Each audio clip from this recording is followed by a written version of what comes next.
Hey, welcome to the Razzle Dazzle Show, a podcast where we talk about our favorite video games and all things pop culture with an emphasis on our favorites. I'm your host, Jared, and I'm joined yet again by co-creator and co-host of the Spider-Man The Animated Series podcast and Batman The Animated Series podcast, Alex Robson, to talk about Spider-Man The Animated Series. Spider-Man The Animated Series aired on the Fox Kids Network from November 19th, 1994 to January of 1998. The series follows Peter Parker, a college student at Empire State University, who struggles to balance his responsibilities as a costume superhero, Spider-Man, with the problems of his personal life. Please let us know what you think about this episode somewhere on the internet, and be sure to follow us on Instagram at Razzle Dazzle Show, on TikTok at Razzle_Dazzle_Show, on Blue Sky at Raz-Show-Pod, and on X, formerly known as Twitter, at Raz_Daz_Pod. And with all that being said, hey, it's Razzle Dazzle time. Hello again, Alex. Thank you so much for coming back on the show. How are you? I'm alright, Jared. How you doing, mate? If I was doing any better, I'd have to hire somebody to help me enjoy it. Thank you for asking. Quick Kickstarter question I have for you. If you had the option of choosing which animal you would want to mutate through neogenics, which one would you pick? When you said Kickstarter, I thought you were going to mention my brother's Kickstarter, and I was going to tell it. I was going to tell everyone, don't do it. All right, it's a sham. Don't invest. This is getting him back for the last episode where he said I was a prick. So don't, if you've invested your money, you've wasted your money. Okay. What animal would I want to mutate to if I was through neogenics by bitten by them? If I was bitten by this animal. You have to be bitten by a radioactive animal of your choosing. Blank. Right. I think that I would love to be bitten by a radioactive raccoon. Because but I have thumbs, so that's pointless because raccoons have thumbs. Yeah, so that's what makes them special. Yeah, but I have thumbs already, so that's stupid. I don't know. I've always thought they look cool. They look like burglars. They're in the night, so it's kind of like Batman-esque, I guess. Yeah, radioactive raccoon, and also it's 2 R's, so that just kind of rolls off the tongue. Have you played any of the Sly Cooper games? I don't even know what that is. Oh my mate. god, that's like PlayStation mascot masterpiece. Like there's Ratchet and Clank, right? There's Ratchet and Clank's Spyro, Crash. Sly Cooper is lesser known out of all of them, but it's an amazing series. I highly recommend checking it out. It has a cell shading type of vibe to it. He's a raccoon. Okay. I was wondering what the connection was. Yeah, he's a raccoon that's a thief, It's kind of like a Robin Hood kind of deal almost, It's great. Cell shading. You love Batman the Animated Series. You're going to love this. But we're not here to talk about Batman the Animated Series. I mean, we're going to because it's going to come up. But we're here to talk about Spider-Man the Animated Series. And for the acronym, like BTAS is BTAS. What would you say for Spider-Man? Is it STAS? SMTAS? Like SMTAS? It's a very good question. When I was building the social tags for Spider-Man the Animated Series podcast, which no longer exists, everybody, sadly. The podcast still exists, you can listen to it, but the social media tags, I kept on getting flagged, I think, for using the name Spider-Man too much. But when I was building it, it was STAS. And then I was like, yeah, but Spider-Man is hyphenated, so it should be SMTAS, which it was too late by the time I built them. But at the same time, Superman, but he's not hyphenated because STAS is referred to as Superman the Animated Series normally. You got BTAS and STAS. So in my opinion, I would say SMTAS would be for Spider-Man. Okay. If we're talking about that. But then that's such a long explanation, we might as well just say Spider-Man the Animated Series. Which is already a mouthful. Yeah, it is. But so I just want to come off straight off the bat.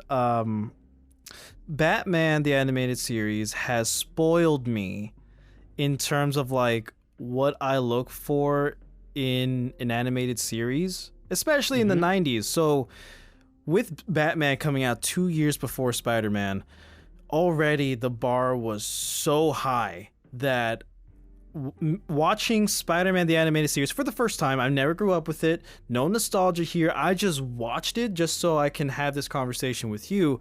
It was hard to watch, especially like the first half of it.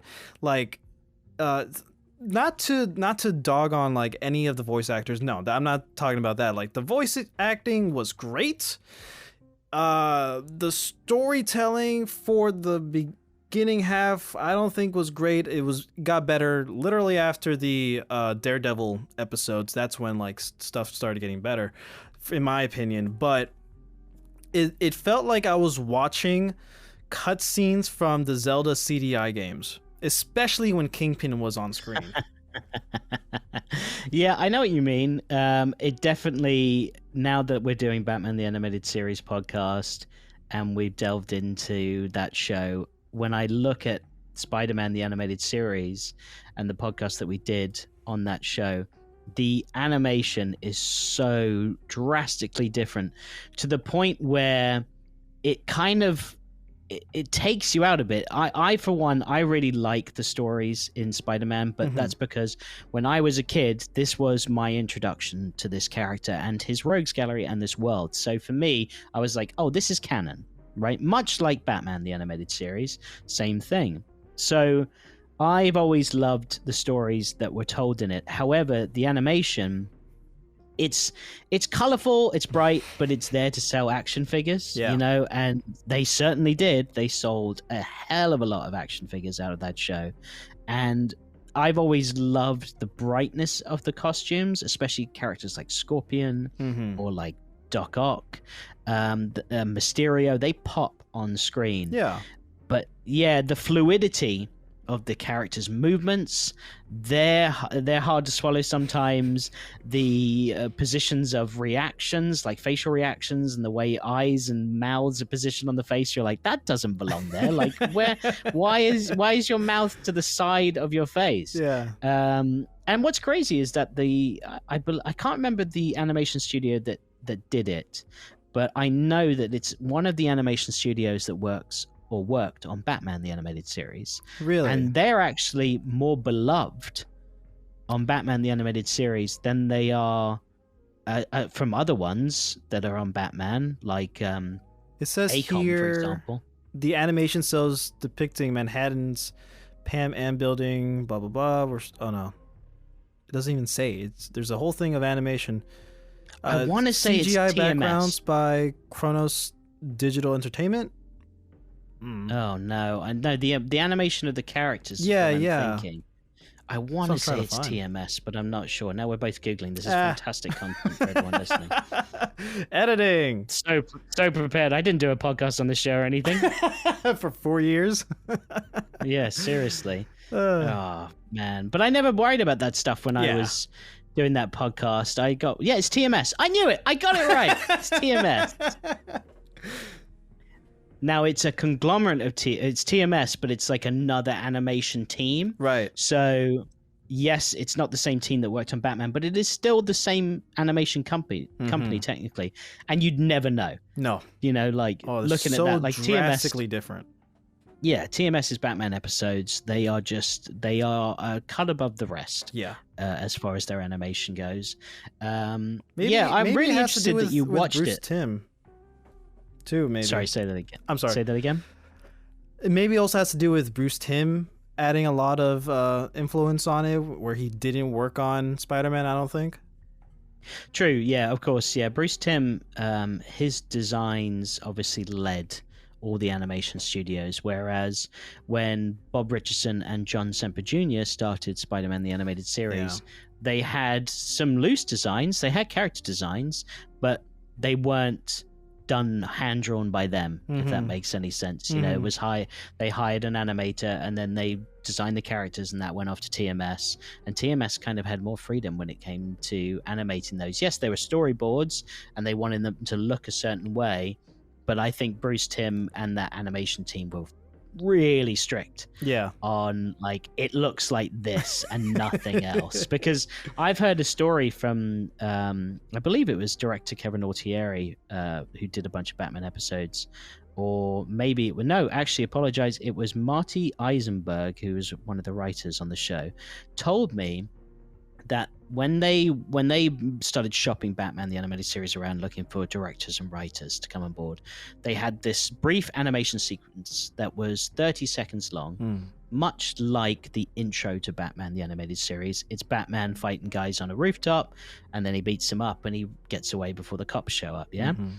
This is called Batman's First Night. That was the official title of it, or The Dark Knight's First Night.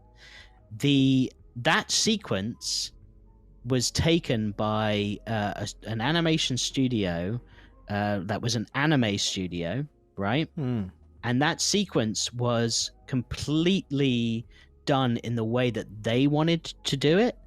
And I don't know, no one has it. I've asked around in all my connections with Batman, no one has it, but it's basically Bruce Timm's intro done in anime. And it's like, what would that look like? Like, from the guys robbing the bank to the Batmobile charging out of the Batcave to him jumping on the rooftop and stopping them. And that's an anime studio being like, okay, well, we've seen the storyboards, but we're going to put our own flair into it. And they came back and Bruce Timm was like, no, like, this is not right. Change it.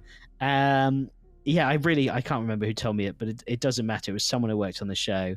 And yeah, in the end, it obviously with Spider-Man, I feel like they didn't have that strict code of like, it must look exactly like this or it's going back overseas to be redone, I guess. Yeah. Before I piggyback off that, you were going to say something that you were surprised that I watched it? Yeah, so I'm so surprised at, like, just no, surprise isn't the word. Let me start again on that one. Yeah. I'm really curious what you think. I know you said first half a bit rough to get into, and then the second half after Daredevil, you got into it. For someone that has not seen it, because I grew up on the show, I had all the toys, right? I had coloring books. Christopher Daniel Barnes was the voice of Spider-Man that I heard in my head when I read the comic books, much like Kevin Conroy's Batman. And for me, that was just like, that was Spider-Man, right? For you, obviously, you've had a different journey with your introductions to Spider-Man and what shows or films you might have watched. But this one is like, it stood the test of time in different ways than Batman has. But at the same time, it is probably the most beloved Spider-Man series, I would say. Ooh. Maybe that's just my opinion, but I always see rated lists of best Spider-Man shows, and this is typically at number one. Maybe sometimes there's a Spectacular Spider-Man. I was gonna say number one. Yeah. And was that your animated series for Spider-Man? No, actually. I've been looking for a way to watch Spectacular while not paying for it. Like, it's not on Disney Plus, it's not on HBO, like, it's on Amazon, but you gotta buy like each episode separately. I'm not gonna do that. I've been wanting to watch it, but no.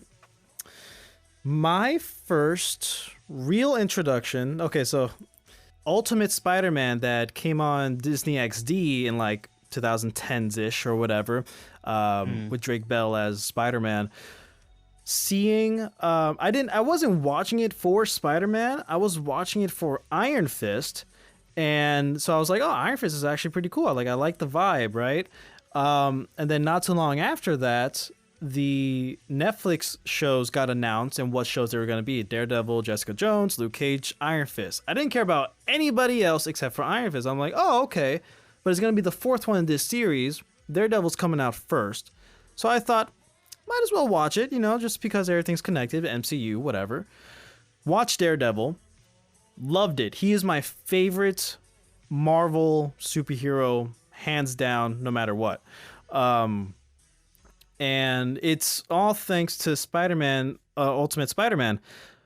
I recently rewatched or just watched in its entirety Ultimate Spider-Man, and it's pretty good. It's solid, But that's got to be my first real introduction to Spider-Man as the character. I could say the movies, the Sam Raimi movies, because they were coming out when I was growing up. Didn't really care for them. I always thought they were boring. I still have my issues with them That's now. a controversial opinion right there. Like, I will say that I have so much nostalgia for that first movie, the Sam Raimi one. Mm-hmm. The second one, I will go on record. This is like, if someone says, "What's your controversial comic book take or movie take?" I will say that I think the second one is way overhyped. Thank you. People adore that movie. Yeah. And that it's okay to adore it, obviously. And like, I see qualities and why you can like it. But honestly, man, when I first saw it, I was like, that was okay. And as people were hyping it, I was like, I gotta watch this again. And every time I sat down and watched that movie, I'm like, maybe I'll get it this time. It just doesn't. I don't think there's enough Spider-Man lore and character traits. Like, Doc Ock isn't Doc Ock. Like, again, I'm comparing to Spider-Man the Animated Series. It's the blueprint, so maybe that's why. But someone like Avi Arad, or Avi Arad, however you want to pronounce it, basically stole all of John Semper's ideas for Spider-Man the Animated Series and jumped over to Marvel when Sam Raimi was doing Spider-Man and Blade and all those other things that were made in Marvel movies, and was like, I'm just going to rip off what was in Spider-Man and put it into movies. And I was always like, but it's not as good. Like, for me, I'm like, this isn't Spider-Man the Animated Series. You're doing that wrong. You're doing this wrong. Why does Doc Ock have no shirt on underneath his trench coat with his belly out? And like, I don't get it. And why doesn't he have a German accent? You know, like, why is he American? Yeah, that was always things I had problems with. Yeah, watching Spider-Man the Animated Series, I could really see all the other products that comes after that. I can see that they take an inspiration or whatever from this show, just like with, Batman did the same thing. But I'm glad you brought that up. My biggest problem with Spider-Man 2 is the reason why he loses his powers. Like, I hate that he loses his powers instead of just gives up the mantle. He's forced to give up the mantle of Spider-Man because his powers got taken away because he's depressed. But in the comics, it's way more compelling where he's like, this is too much. I can still do these things, but I don't want to anymore because I want to. But how many sequels have we already seen where the hero loses their powers? You're right.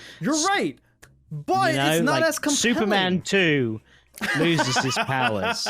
Like, that was the first one. X-Men 2, I'm sure people lose their powers in that. Or maybe that was X-Men 3. Maybe they pushed it to that one.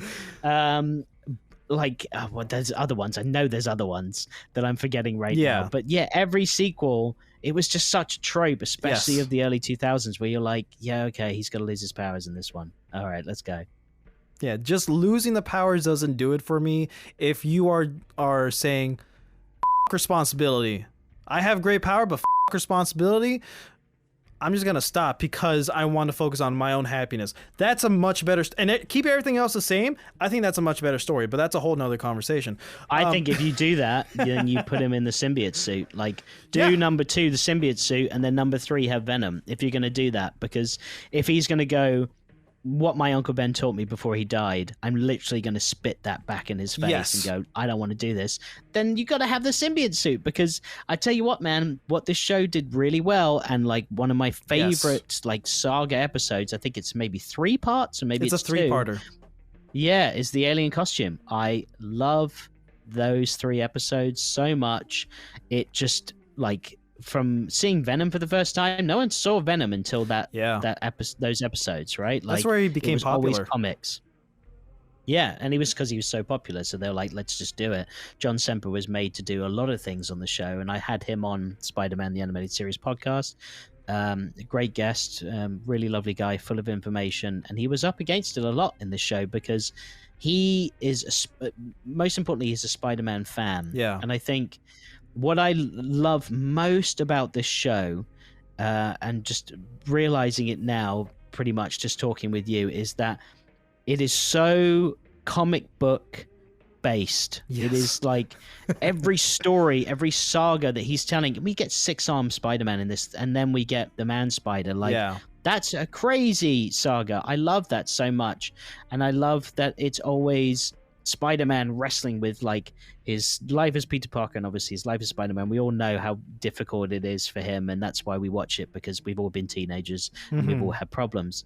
But yeah, it's just so faithful to the comics. Like, there are so many storylines that are lifted out of it and told really well, and given the chance to breathe over 2 or 3 episodes, not just like, let's cram this into 20 minutes. Yes, Sorry. Yeah, Batman's done that well. Batman, the animated series, has done that well with stories like The Laughing Fish. Oh. Obviously, that's based on 2 or maybe 3 different stories that were in the comic books. But they're adapted and they're tweaked and they're changed to fit within 20 minutes. And they're great, and I love them. But Batman also had a lot of original stories. Yes. Where Spider-Man...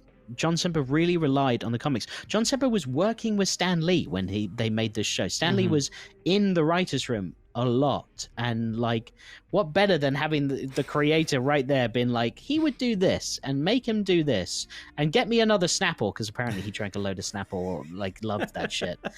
But yeah, I think that's why I love this show, because it had the creator there, it had a fan first that was then the co-showrunner, and yeah, it may have rocky animation, it may have some weird bits, it may have some dull storylines here and there, but I just love that it's source material based. Yes. But it's also bringing new stuff to the table, because this is the 90s and it's not the 1960s anymore. So how are we going to make it fit within the 90s while still paying tribute to the comics that came before it? And I think that is why I loved this show and why it is loved by so many people. Yeah, it is core Spider-Man in more ways than one, compared to a lot of the other shows that are coming out or that have come out since then. Spectacular is probably another good example, of course, but like, Ultimate Spider-Man, there's a lot of deviations from there, because there's the MCU going on, so they're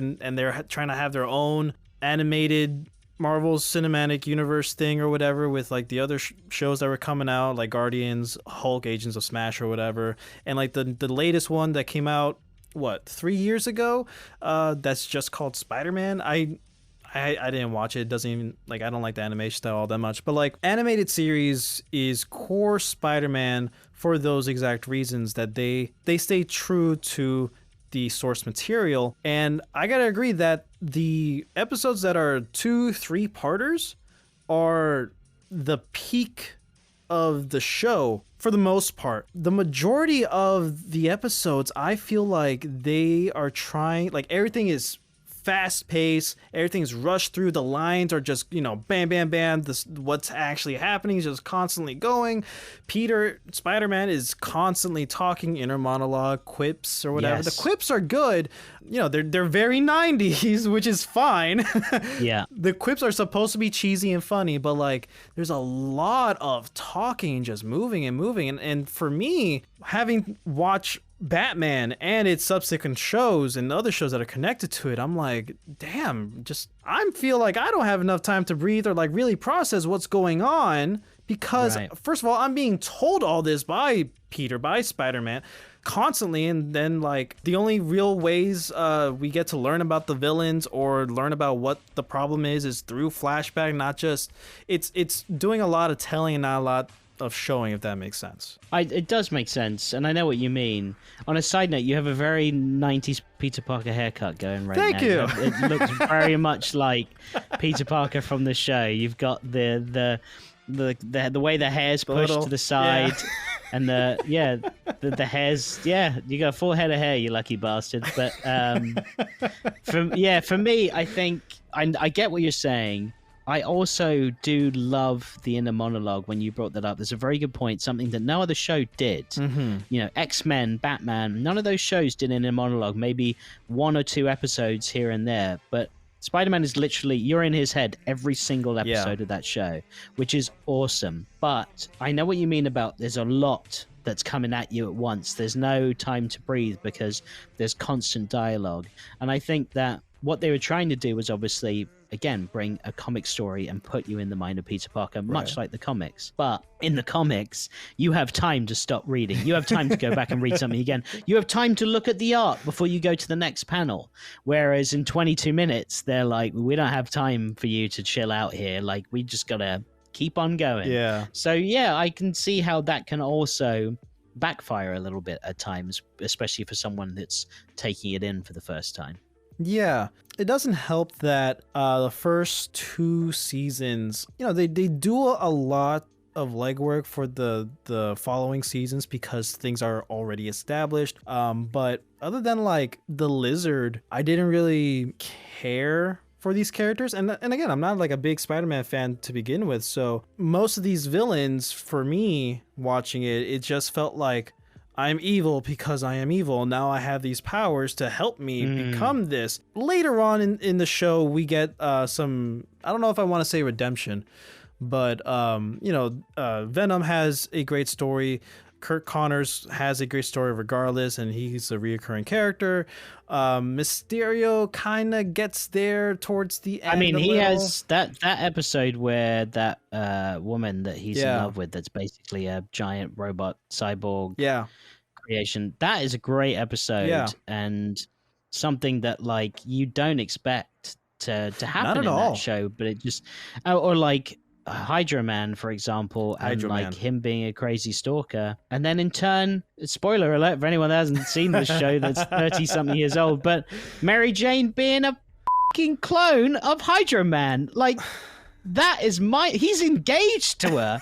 You know what I mean? Like, and we never see Mary Jane ever again. Yeah, it's just left on a cliffhanger. Like, where the fuck did any of this come from? Like, I feel like I'm on a trip here. After like the whole Green Goblin stuff, which by the way, best villain in the entire show in my opinion. Oh, best Green Goblin ever. Best Green Goblin. Thank you, Neil Ross. Yes. But it was so weird. It was jarring. It was an actual surprise, which I like. But I'm like, okay, but what actually happened to Mary Jane? Like, and I'm kind of glad that it's left as a mystery, left as a cliffhanger. Like they were planning on having another season or 2, but it got canceled because of whatever internal problems they were having at the studios. But a lot of problems. Some I know that I've been told, and they're also public knowledge, and others that I couldn't say on recording. Yeah, because literally been asked like off the record, don't ever mention that. Like this is going to be such a tease for the listener, and I'm so sorry.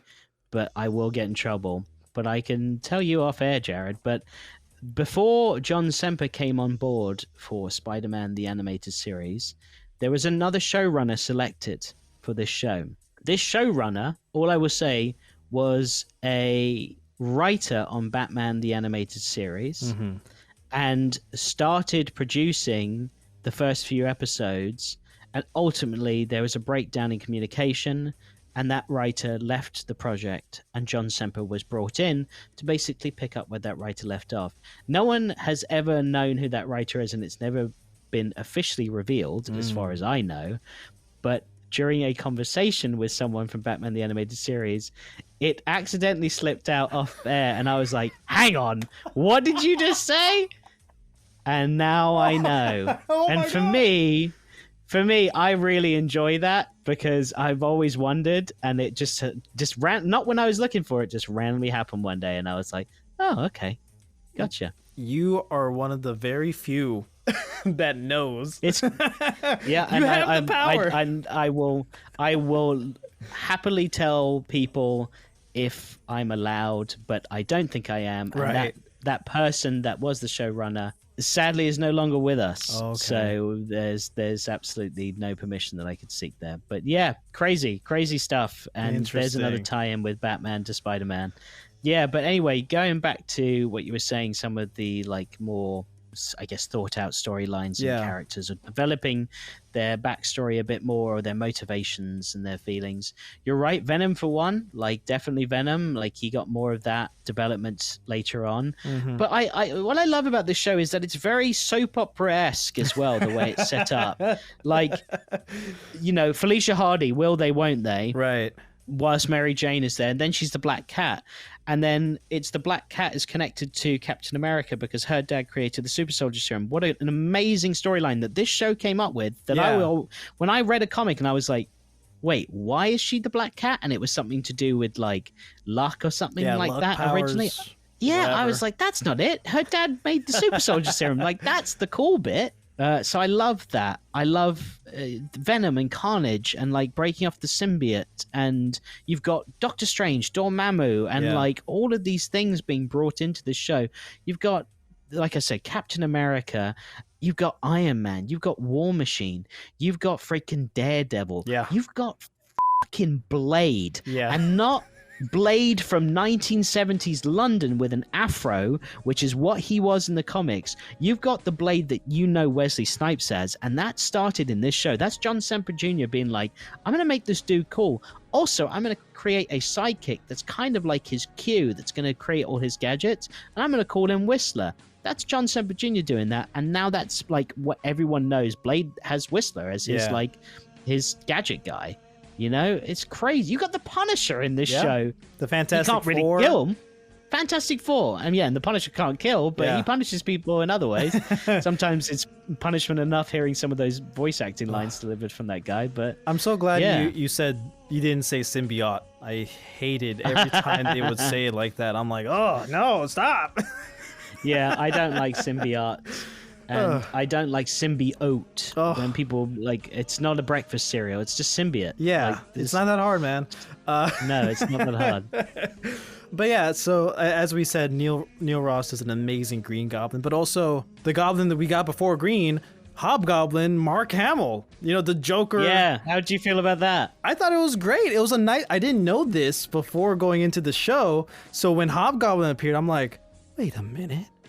I know that voice. It's just the Joker. There's no difference. Yeah.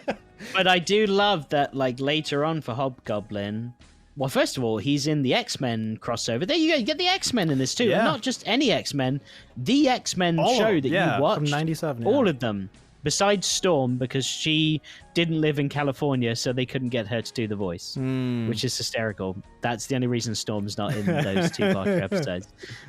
She lives in Canada. But the X-Men are on it, and Hobgoblin's involvement in that is great. Yeah. And then you get him dating Felicia Hardy as his alter ego, and you know, again, soap opera-esque, you know what I mean? Where it's like Felicia thinks she's happy, and then, turns out it's the Hobgoblin. And I love that stuff. Like, it is such a comic book male soap opera. It's why I love wrestling as a kid, because all of these storylines crossing over, and like, who's turned heel and who's turned good, and who's going to cameo, who's going to show up at the end of the match and smack someone over the head with a chair, like, who's going to show up in Spider-Man? Is it going to be Captain America this week?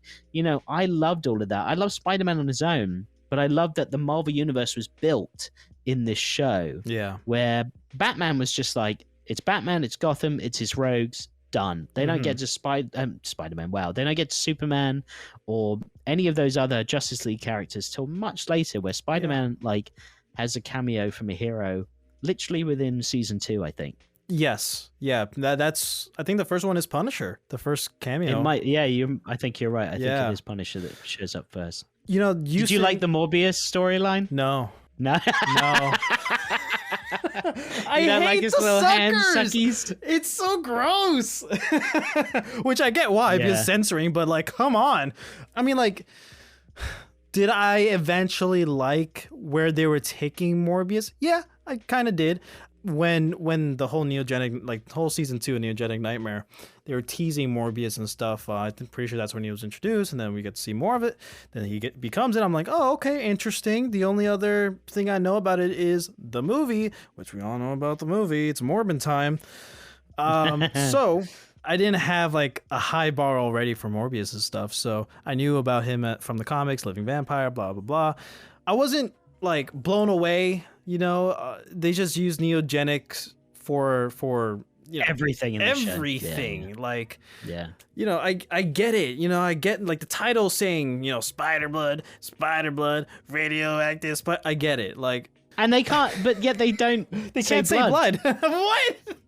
I know they say plasma. I never understood that. And also, I always thought that the spider blood was just Spider-Man. So Right? as a kid, I was like, I was just singing the wrong lyrics. So I didn't did know this it a was lot. My brother makes fun Spider-Blood of me. until I read the subtitles saying Spider-Blood. Yeah. I'm like, Neither did I okay. until I did the podcast, and I was like, it's Spider-Blood? And then at the end, I always think it's because it's Spider-Man, wow. Yeah. And that wow, I always thought it was literally the word wow. Like the guy was like, wow. And my brother's like, that's just the guitar. Like that's the whammy on the guitar. I still don't believe him. I still think that dude is going, wow, with his like...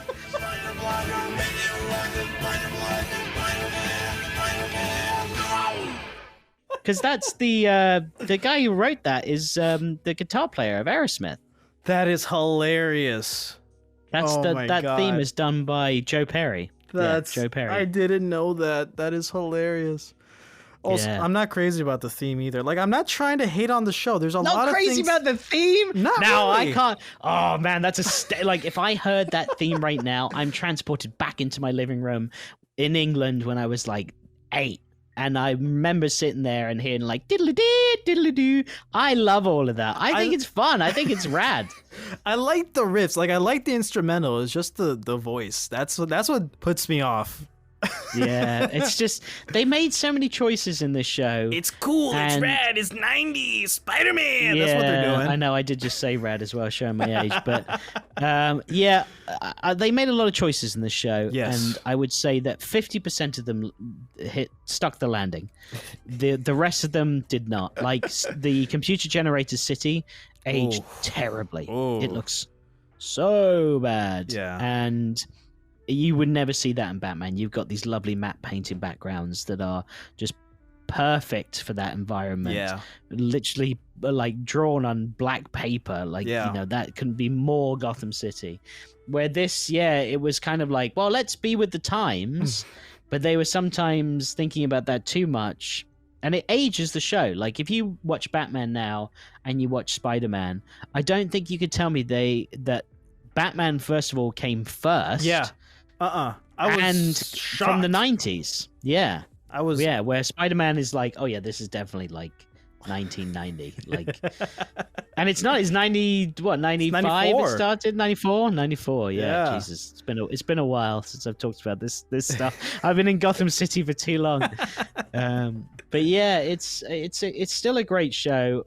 In all honesty, I haven't actually watched it since I stopped doing the podcast, which is crazy. But I think I've just been, again, so immersed in Batman and DCAU because it is my jam just a bit more. Like if you said which show would you put on right now, I would choose Batman the Animated Series. Yeah. But I feel like after this conversation, I'm going to probably watch some episodes because just talking about it again makes me realize like the really good parts about this show and the things that I will always remember and love. Yeah. The highs are highs, and the lows are pretty low. So it's a mixed bag when it comes to Spider-Man. I think one of the best solo episodes is The Spot. That was a great episode, by itself.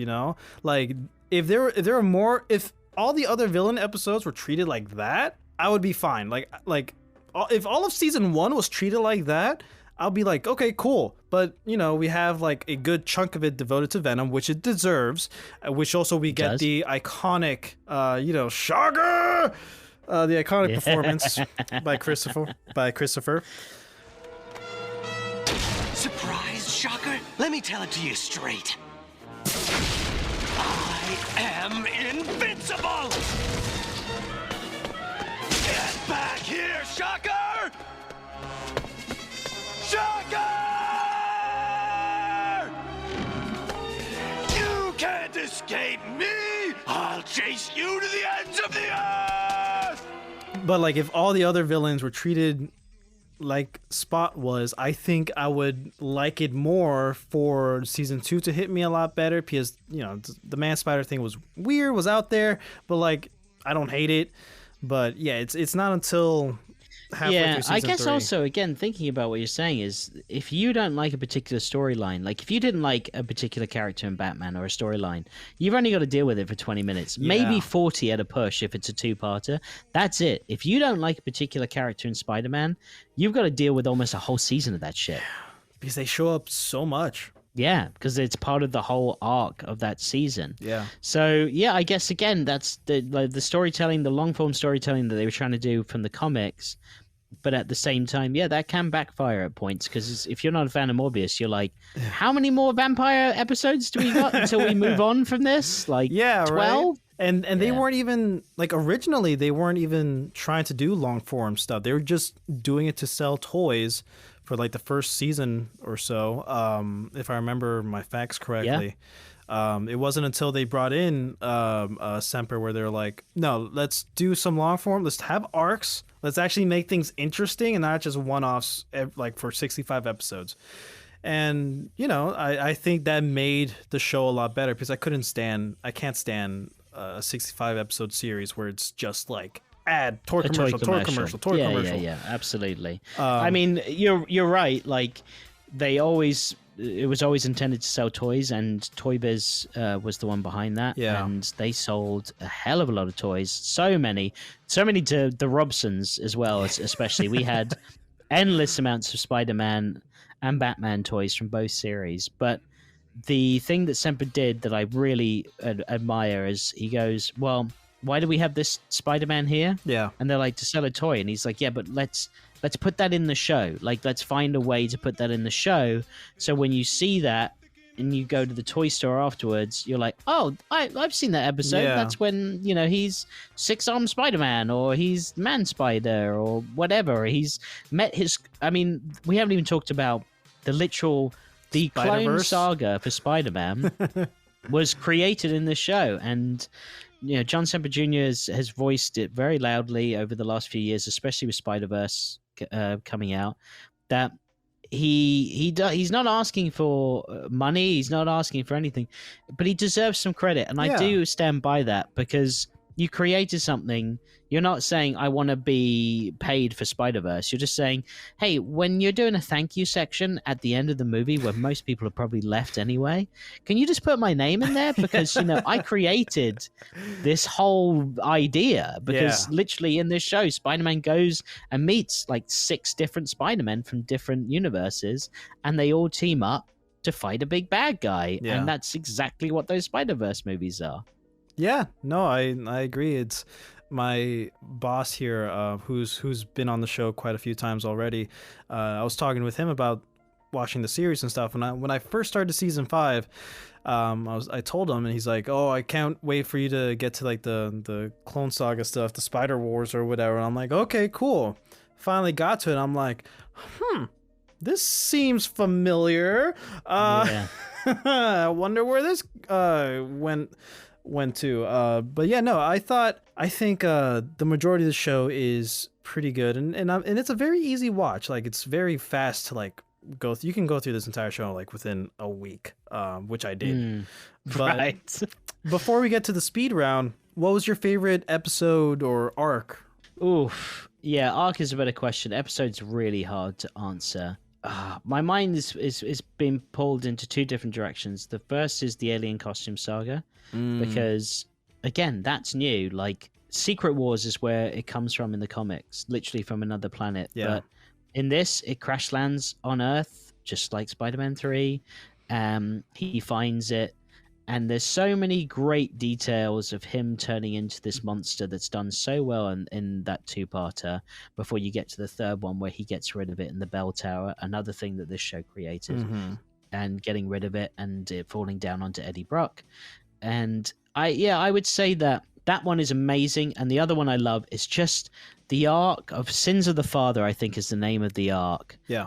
And Season 3. If I were to actually pick, which is a Green Goblin arc, if I were to actually pick my favorite episode, the best episode in my opinion, it is the episode where Green Goblin discovers that Peter Parker and Spider-Man are one and the same. Yeah. And he invites him and Mary Jane over for dinner, and Harry's there, and all of Peter's friends and like everyone he knows is there, and Norman is just totally trolling him at the table. He's totally messing with him. And Spider-Man, like, that's when his inner monologue is key, where he's like, he knows I'm Spider-Man, like, how? And like, I've got to get out of here. And then there's literally a fight in the garden outside of Norman's house where people are inside and it's the Green Goblin versus Spider-Man. He's barely managed to get his mask on. His suit's already torn to shreds. And then they go and have that big old duel like above the Brooklyn Bridge, and that's where Green Goblin falls into like the time portal, whatever it is. What was the name of that device? Do you remember the name of that device? I don't remember, no. I can't remember the name of that device. It doesn't matter. Interdimensional time something. Yeah, it was something like that. I think I even had that as a quiz question on our show once. And Mary Jane, that's because they couldn't kill her, and because they were like, well, we can't do Gwen Stacy because if we did, everyone knows that Gwen Stacy's going to die, right? Because they read the comics. So instead, they put Mary Jane in there, and everyone thought like, oh, she's going to be fine. But she suffered the same fate as Gwen Stacy, but she couldn't die from falling off the bridge. So instead, she fell into that time portal. And Christopher Daniel Barnes, when he's searching for her in the water, and he's screaming for Mary Jane, and you hear he sells me every time as Spider-Man. Mary Jane! No! Where did she go? Mary Jane! Mary Jane! I can't find her. So help me, I can't find her.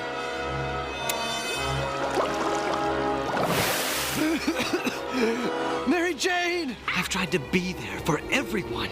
Tried to live up to the responsibility that comes with this great power. But when push came to shove, I failed the people who needed me most. The woman I love is gone. Gone. Forever. And just quickly, the two things I love about this show as well that never get enough credit is the outstanding voice cast, like very true actors in this show. I mean, J. Jonah Jameson is just absolutely amazing. I think he's the perfect JJ. I do love J.K. Simmons in the film, don't get me wrong. And shows. But Ed Asner is just so brilliant as J. Jonah Jameson, especially in this iteration.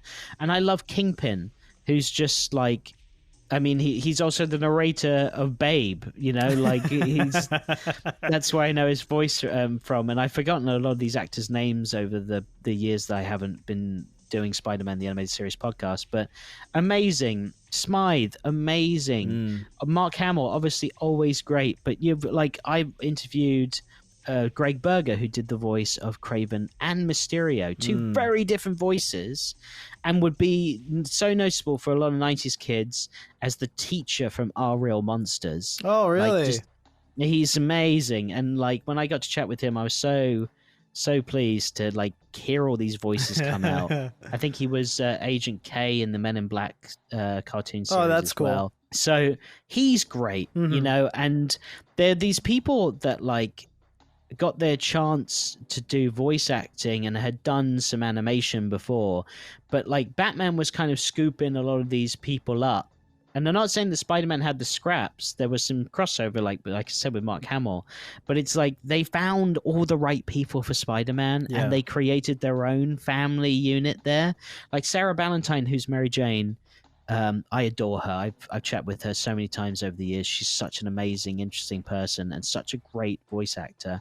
And she's just brilliant as Mary Jane. She is my Mary Jane, absolutely. Like, Kirsten who? Like, that, you know? Like, I don't want to hear that. Sarah Ballantyne is Mary Jane. And Felicia Hardy, Black Cat, like, there's so many great characters. Ephraim Zimbalist Jr. is Dr. Octopus, who is Alfred in Batman the Animated Series. You know, like, and you wouldn't know. It's like, first of all, he was American, but he's British in Batman, and he's German in Spider-Man. Which is just so brilliant and just shows like their depth and range. So that's one thing that never gets enough credit, and I always love to champion that. And the other thing I think that doesn't get enough credit is the music. I think the music in Spider-Man the Animated Series is pretty damn good. I know that the intro, as you said, like has 90s feel, but you have an orchestra being composing music for this show, and not as much to the extent that Batman had. But they definitely learned from Batman, because you don't have that in X-Men. You don't have an orchestra. But in Spider-Man, the Animated Series, you do. And I love like the music of like the danger that can be impending, like the dan, dan, dan, dan. Like when he's turning into the man spider. and you got that chilling "oh no" as he like transforms, and you've got this music that's going with it. Yeah. And I love the hustle and bustle of the big city, like the da da da da da da da da da da. I think it adds character to this show, and it's so important. And certain villains have their own theme tune, like Kingpin, and like other Doctor Octopus, I think, has one, and so many other chances to do music right, because you don't get that anymore in cartoons. That's and so it's true. One of the I'm such a big fan of that in Batman and Spider-Man, and I think that's one of the, honestly, like, if I had to list top 5 reasons why I love these shows more than any other iteration of the character, music would definitely be in that top 5 of both of those shows. I think that it's stellar. Yeah. So those are the 2 things I think that should always be highlighted for these shows as well. Yeah, that's why I said at the beginning of this episode, like, I'm not going to knock the voice acting because it is spot on for everyone. And, like you said, such great talents, such great voice acting, and it's these characters, along with the voice actors in Batman, became the voices of these characters for a lot of people growing up with the series, like you. Like, whenever they read comics, these are the voices you hear. And even now with me, whenever I think of the Green Goblin, I'm thinking like Neil Ross. Whenever that's awesome, because you've only just watched it. So yeah, right. And that's awesome. And whenever I think of Spider-Man, I would normally think of a live action Spider-Man, but I've never really thought about Drake Bell as Spider-Man, who he is in Ultimate. But like, after watching this is still an amazing, almost just about perfect Peter Parker. And I'm sure all the fans growing up with this show and, of course, X-Men were hyped to see Spider-Man, even just for a second, in X-Men 97. Yeah, absolutely. I mean, by the time this comes out, obviously there might be a Spider-Man 98 by the time this comes out. Who knows? Or there might be more Spider-Man and X-Men that we haven't seen yet. But it was, no pun intended, spectacular to see him show up. And I'm so pleased no one ruined it for me. Yeah. No one spoiled it, because I actually didn't watch it when it came out. I got to it like a day late. Just from the podcasts I do, and like the fan base that the podcasts are built, or just the pages that I follow, someone was bound to spoil it. And yes. I'm amazed, because I wasn't avoiding social media because I didn't know not to. I was amazed it wasn't spoiled, because it was spoiled for my brother. He was like, hey, I know that Spider-Man shows up in X-Men 97. I was like, that sucks, because it's not like, oh, that's been spoiled, but I don't know what he says or what he does. But it's literally for like 10 seconds. Yeah. And it's him doing a flip and looking up. Like, that's, I don't even know if we get the thwip sound of the webbing. Another thing I love about this show is just the sound effects are just spot on. That is very true. Yeah. They are so spot on. I love all of that. But yeah, and there's so much. Obviously, I did a podcast for 4 bloody years on it, so I'm sure there's going to be things. There's a reason why you stuck with it for so long. Yeah, exactly. Like all the censorship that the show had to go through and all of that stuff. But absolutely, like, I think that the sound effects are fantastic as well. Yeah. But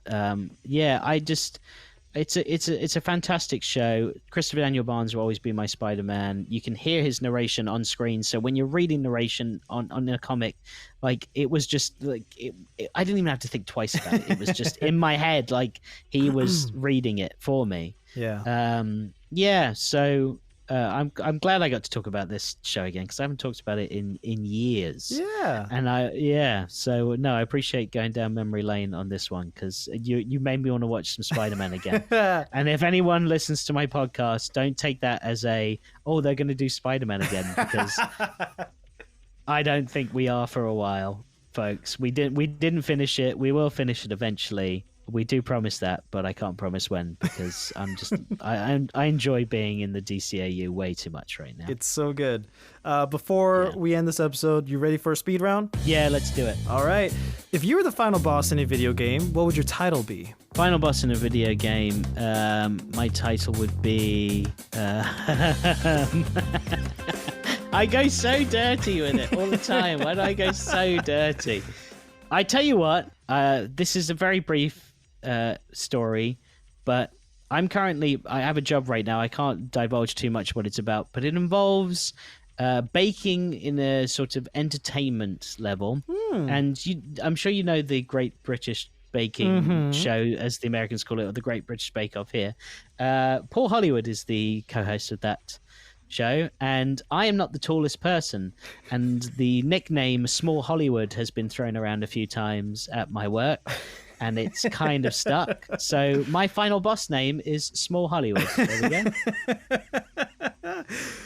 What would your boss theme music be? And you can choose music from anywhere. The Great British Bake Off theme. So royal and regal and like upbeat. Here he comes. Small Hollywood down to the ring. Oh, I love it. If you were a superhero, what would your name be?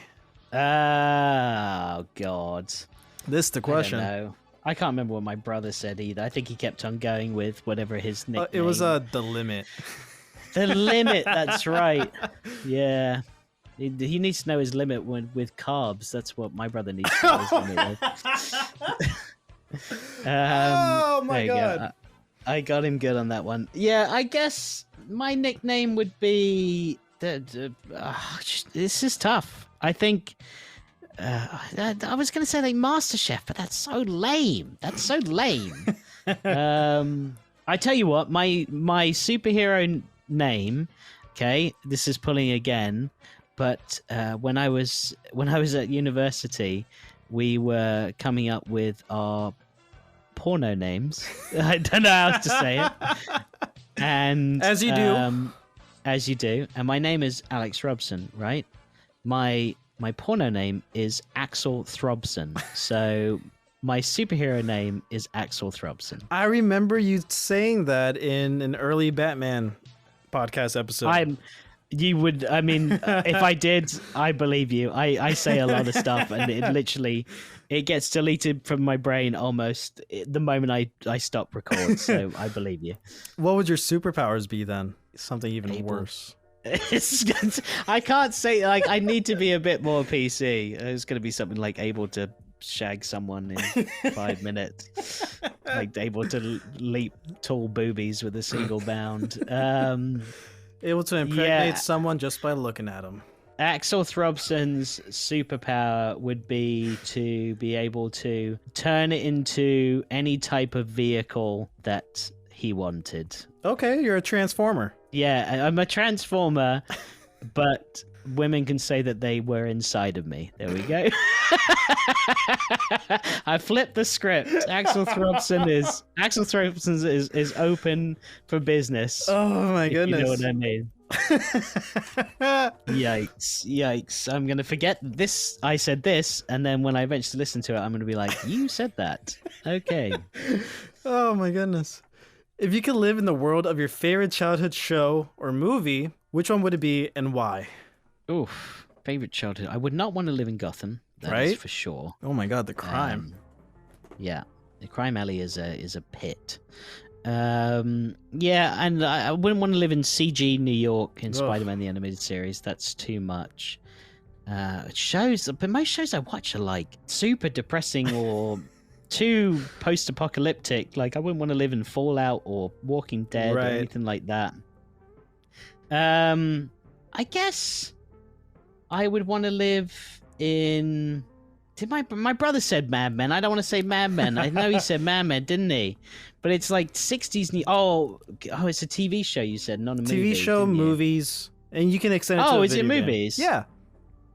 Okay, I would love to live in just the Goldfinger universe. 1960...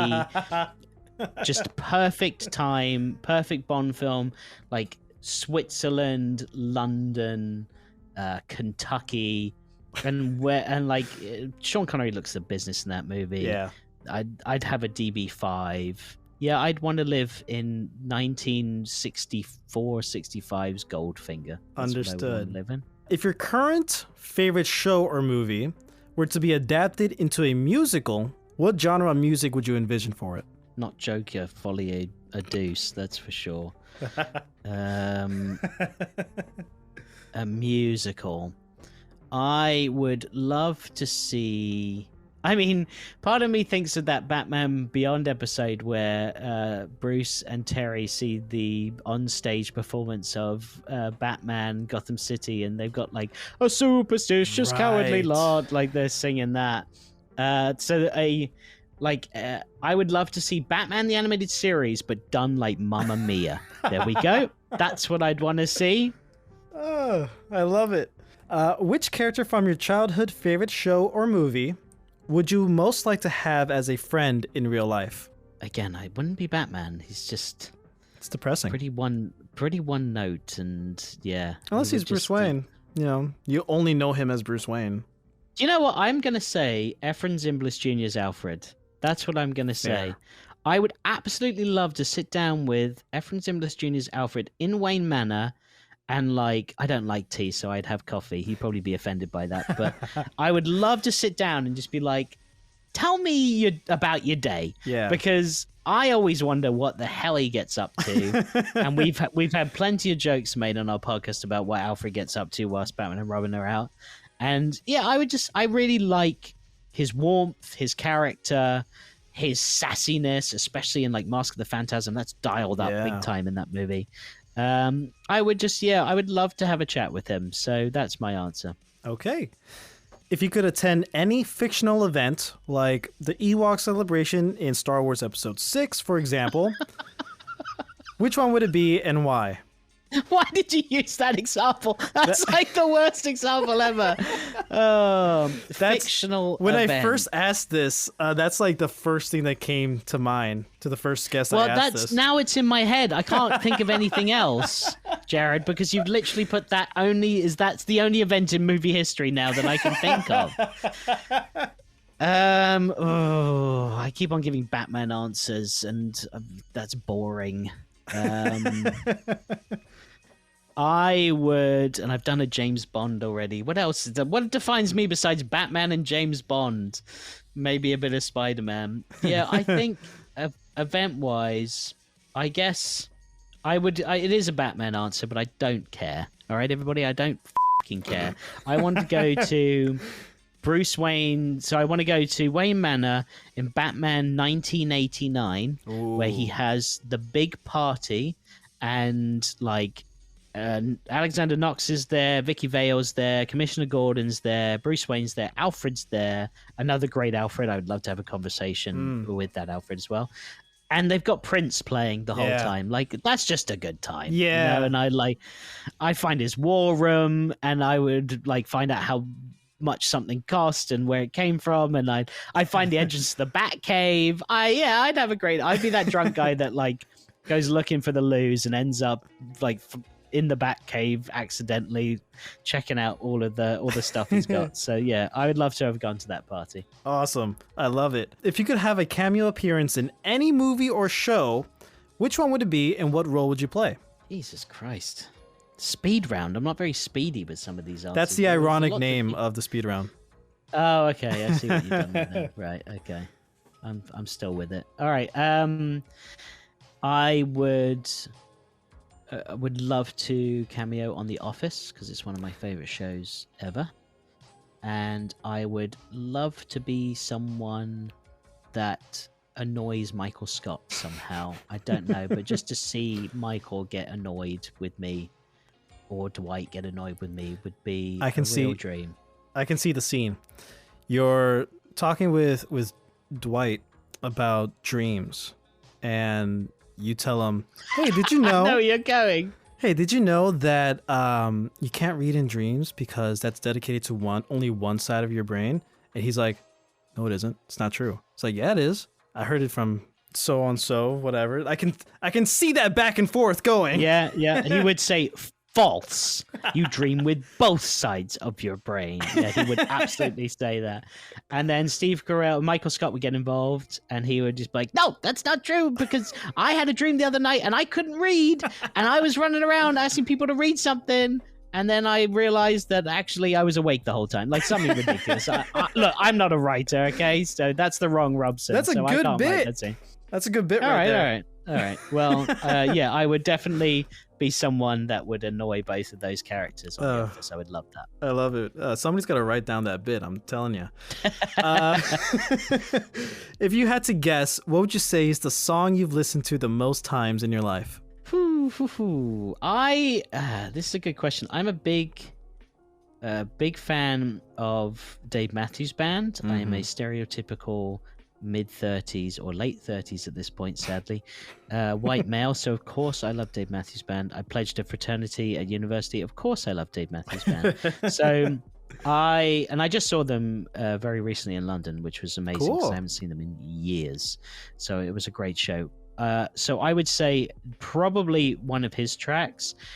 I listened to the deeper tracks only, like Andy says from The Office, where he's like, deep tracks only, Dave Matthews Band.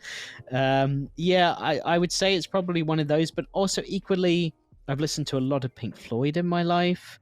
And finally, I'm an avid listener of movie scores.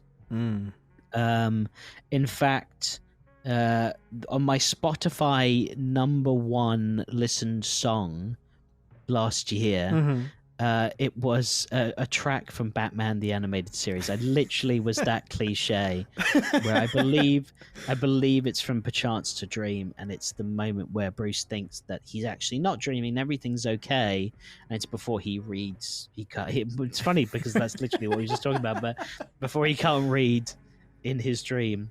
That was on my top, and like Danny Elfman, Hans Zimmer, Thomas Newman, John Williams, obviously.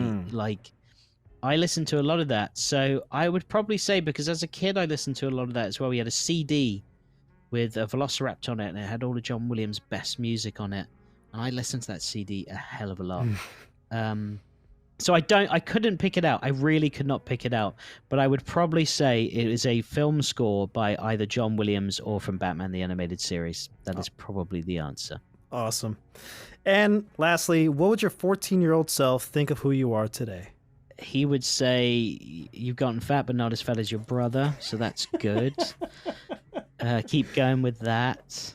You're slowly getting bald. That sucks. And we haven't even got to what I do now. He would probably be like, so what do you do for a living? And it's nowhere near as exciting as my brother's. So he'd be like, well, that sucks because your brother's doing something way cooler.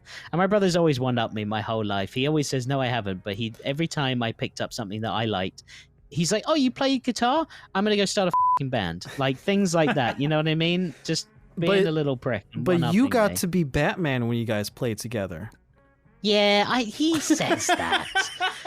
But honestly, he remembers, like, if it happened once, it always happened to him. Right. Like it's probably happened like twice. Right. You know, and I ran around as Batman, but I didn't have any boots, so I had these red wellies, and I wore those, and it was Batman and red boots. Everyone makes fun of me for that in my family. They're like, oh, Batman with red boots. Like, what an idiot. Were you Superman? Yeah, my 14-year-old self would definitely be most interested and impressed with what I've done on the podcast for Batman the Animated Series, because my 14-year-old self, even though I was already at that stage where I was way into like girls and chasing after like dates and just trying to have a good time with my friends, that things like cartoons and comics started to slip away. But the one thing that did remain always was Batman the Animated Series. It was my guilty pleasure. When I went to university, I brought all 4 volumes of Batman the Animated Series with me, and I was just like to my roommate, I watched this, and like I had no shame. Like, you know what I mean? Like, yeah, I watch cartoons, and this is the cartoon I watch. Get used to it. And my roommate started watching it with me every Sunday, which was actually like a really fun way for us to, like, you know, get to know each other and just be like, okay, cool. Like, you watched this as a kid too? All right. So my 14-year-old self would be impressed that I've taken something that I love and turned it into something that not only is fun and creative, but like gives me the chance to talk to people from the show that have worked on it. Like that's always something personally for me I really enjoy, especially when I'm like chatting with someone where I'm like, I've seen your name on my screen so many times. It's crazy. And I love that I get the chance to have you on my show once, twice, or even more. Like some people like Kevin Altieri have just really been so amazing coming on the show whenever, and just genuinely such a good dude. They're all good people.